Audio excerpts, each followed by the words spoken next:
guys, selamat datang di channel Awan TV. Channel ini akan membahas tentang edukasi, pengetahuan umum, dan hiburan yang tentunya sangat bermanfaat bagi Anda semua. Maka yang belum subscribe, silahkan subscribe dulu ya. Terima kasih. Pada kesempatan kali ini kita akan membahas tentang 10 kasus korupsi terbesar di Indonesia. Kasus korupsi di Indonesia pasti selalu terjadi setiap tahun. Pemerintah selalu berusaha untuk menghilangkan budaya korupsi ini tampaknya sangat sulit. Korupsi telah menjadi masalah kronis yang menggerogoti fondasi ekonomi dan sosial Indonesia selama bertahun-tahun. Praktek ilegal ini tidak hanya merampas sumber daya yang seharusnya digunakan untuk pembangunan dan kesejahteraan rakyat, tetapi juga merusak kepercayaan publik terhadap institusi pemerintah dan swasta. Di antara berbagai kasus korupsi yang telah terungkap, beberapa di antaranya mencengangkan publik karena besarnya jumlah kerugian negara yang ditimbulkan. Kasus-kasus ini melibatkan manipulasi skala besar, penggelapan dana publik, dan penyalahgunaan wewenang yang mengakibatkan kerugian hingga ratusan triliun rupiah. Inilah 10 kasus korupsi terbesar di Indonesia. Di peringkat ke-10 ada korupsi Bank Senturi. Korupsi Bank Senturi diketahui merugikan negara lebih dari 7 triliun rupiah. Angka tersebut didapat setelah BPK menyelesaikan perhitungan kerugian negara. Dari hasil perhitungan diketahui ada nilai sebesar 6,7 triliun rupiah yang merupakan keseluruhan penyaluran penyertaan modal sementara oleh LPS kepada Senturi. Tercatat, dana itu dikeluarkan pada tanggal 24 November 2008 sampai 24 Juli 2009. Sementara itu, dana pemberian pendanaan fasilitas jangka pendek yang diserahkan dari Bank Indonesia kepada Bank Senturi juga merugikan negara sekitar 689 miliar rupiah. Di peringkat ke-9 ada korupsi proyek BTS 4G. Kasus dugaan korupsi proyek Base Transceiver Station atau BTS 4G yang infrastruktur pendukung paket 1, 2, 3, 4, dan 5 dalam program Badan Aksesibilitas Telekomunikasi dan Informasi atau BAKTI di Kementerian Komunikasi dan Informatika tahun 2020 sampai 2022 melibatkan ex-Menkominfo Johnny G. Plate. Perhitungan BPKP menilai kerugian yang dialami negara dalam kasus ini mencapai lebih dari 8 triliun rupiah. Di peringkat ke-8 ada pengadaan pesawat CRJ-1000 dan ATR 72600. Mantan Direktur Utama PT Garuda Indonesia Emir Syah Sattar didakwa melakukan korupsi terkait pengadaan pesawat CRJ-1000 dan ATR 72600 pada tahun 2011. Total kerugian negara akibat pengadaan pesawat ini mencapai 609 juta US dollar atau jika dirupiahkan saat ini adalah senilai 9,37 triliun rupiah. Di peringkat ke-7 ada izin ekspor minyak sawit mentah. Kasus korupsi pemberian fasilitas ekspor minyak sawit mentah dan turunannya pada tahun 2021 sampai 2022 melibatkan Direktur Jenderal Perdagangan Luar Negeri Kementerian Perdagangan dengan korporasi Wilmar Group, Permata Hijau Group, dan Musim Mas Group. Dikutip dari Kompas ID, hasil audit BPK pada Juli 2022 menyebutkan kerugian keuangan negara sebesar 2 triliun rupiah. Selain itu, ada kerugian perekonomian negara mencapai 10 triliun rupiah, sehingga total kerugian negara mencapai 12 triliun rupiah. Di peringkat ke-6 ada korupsi PT Jiwasraya. Kasus korupsi PT Asuransi Jiwasraya Persero terjadi ketika gagal membayar polis nasabah terkait investasi saving plan sebesar 12,4 triliun rupiah.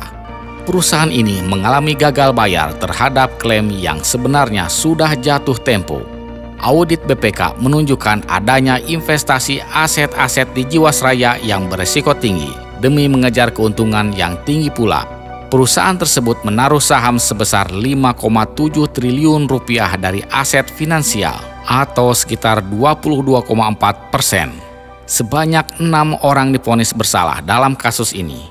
Akibatnya, negara mengalami kerugian sebesar 16,8 triliun rupiah. Di peringkat kelima ada korupsi PT Asabri. Kasus korupsi PT Asuransi Angkatan Bersenjata Indonesia atau Asabri tercatat menyebabkan nilai kerugian negara mencapai 22,7 triliun rupiah. Perkara ini terjadi akibat PT Asabri melakukan pengaturan transaksi investasi saham dan reksadana bersama dengan pihak swasta. Korupsi di tubuh Asabri ini diduga mulai dilakukan pada tahun 2012 sampai 2019. Sebanyak 7 orang divonis bersalah dalam kasus ini. Di peringkat keempat ada kasus PT TPPI. Kasus korupsi pengolahan kondensat ilegal di kilang minyak Tuban, Jawa Timur yang terjadi pada tahun 2009 sampai 2011 menyeret PT Trans-Pacific Petrochemical Indotama atau TPPI. Kasus tersebut menimbulkan kerugian negara mencapai 2,7 miliar US dollar atau sekitar 37,8 triliun rupiah. Mantan Kepala BP Migas Raden Priyono dan mantan Deputi Finansial Ekonomi dan Pemasaran BP Migas Joko Harsono divonis 12 tahun penjara dalam kasus ini. Namun, mantan Presiden Direktur PT TPPI Honggo Wendratmo yang divonis 16 tahun penjara kini masih berstatus buron. Di peringkat ketiga ada penyerobotan lahan PT Duta Palma Group. Perkara ini melibatkan pemilik PT Duta Palma Group Surya Darmadi yang diduga menyerobot lahan 37 hektar di Riau. Dia bekerja sama dengan mantan Bupati Indragiri Hulur periode 1999 sampai 2008, R. Tamsir Rahman. Dikutip dari Kompas, tindakan tersebut merugikan negara sebesar 4,7 triliun rupiah dan 7,8 juta US dollar atau sekitar 1,27 triliun rupiah. Kasus ini juga merugikan perekonomian negara sebesar 73,9 triliun rupiah. Pengadilan Tipikor pada Pengadilan Negeri Jakarta Pusat memvonis 15 tahun penjara untuk Surya Damadi dan denda 1 miliar rupiah subsidiar 6 bulan penjara pada 23 Februari 2023. Pelaku lain, mantan Bupati Indragiri Hulur Raja Tamsir Rahman dihukum 9 tahun penjara. Di peringkat kedua ada kasus bantuan likuiditas Bank Indonesia atau BLBI. Kasus bantuan likuiditas Bank Indonesia atau BLBI merupakan kasus korupsi yang terjadi saat krisis moneter 1997. Kala itu puluhan bank kolaps akibat lonjakan utang dan kurs rupiah terhadap dolar Amerika Serikat ambruk. Sehingga Bank Indonesia memberikan suntikan dana sebesar 147,7 triliun rupiah kepada 48 bank agar tidak kolaps. Namun dana itu tidak dikembalikan.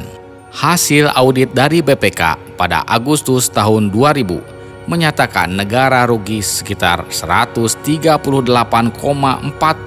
triliun rupiah akibat kasus tersebut. Pada tahun 2007, Kejaksaan Agung membentuk tim khusus penanganan BLBI. Namun, penyelidikan perkara yang salah satunya melibatkan Samsul Nur Salim ini diberhentikan pada tahun 2008. Kejaksaan Agung mengakui kerugian negara, tapi tidak menganggap adanya tindakan melawan hukum.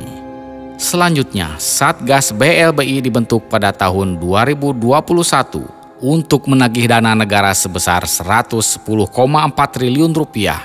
Dana lain telah dibayar oleh para kreditor. Sayangnya tidak ada kejelasan mengenai keberhasilan Satgas BLBI menagih semua kerugian negara ini. Kasus mega korupsi ini menyeret nama ex-Kepala Badan Penyihatan Perbankan Nasional atau BPPN Safrudin A. Tumenggung. Di peringkat pertama pertama, kasus korupsi terbesar di Indonesia ada korupsi PT Timah. Korupsi terbesar di Indonesia rasanya sangat pantas disandang oleh kasus korupsi PT Timah yang akhir-akhir ini sangat menghebohkan karena kerugian yang diakibatkannya sangat fantastis. Kejaksaan Agung mengungkap dugaan tindak pidana korupsi dalam tata niaga komoditas timah wilayah izin usaha pertambangan PT Timah Tbk periode 2015 sampai 2022. Hingga saat ini, Kejaksaan Agung menetapkan 21 orang tersangka terlibat dugaan korupsi PT Timah. 2 diantaranya adalah ex-direktur utama PT Timah Tbk, Muhtar Rija Fahlevi Tabrani dan Harvey Muiz yang merupakan suami dari artis Sandra Dewi. Pada awalnya, Kejaksaan Agung menetapkan para tersangka menyebabkan dampak kerugian lingkungan mencapai 271 triliun rupiah. Namun hasil audit Badan Pengawas Keuangan dan Pembangunan BPKP terkait perhitungan kerugian negara dalam kasus tersebut mencapai 300 triliun rupiah. Angka ini termasuk kerusakan lingkungan yang ditimbulkan. Itulah 10 kasus korupsi terbesar di Indonesia. Komisi Pemberantasan Korupsi telah lama berjuang dalam upaya memberantas korupsi di negara ini. Selama bertahun-tahun, KPK telah menangani sejumlah kasus besar yang mengguncang negeri dan mengekspos tingkat korupsi yang merajalela. Tapi tetap saja korupsi di negara ini tidak kunjung selesai dan terus-menerus ada saja kasus korupsi, bahkan semakin merajalela. Sudah saatnya stop pada korupsi. Semoga kedepannya Indonesia terbebas dari kasus korupsi. Sampai jumpa. Terima kasih sudah menonton.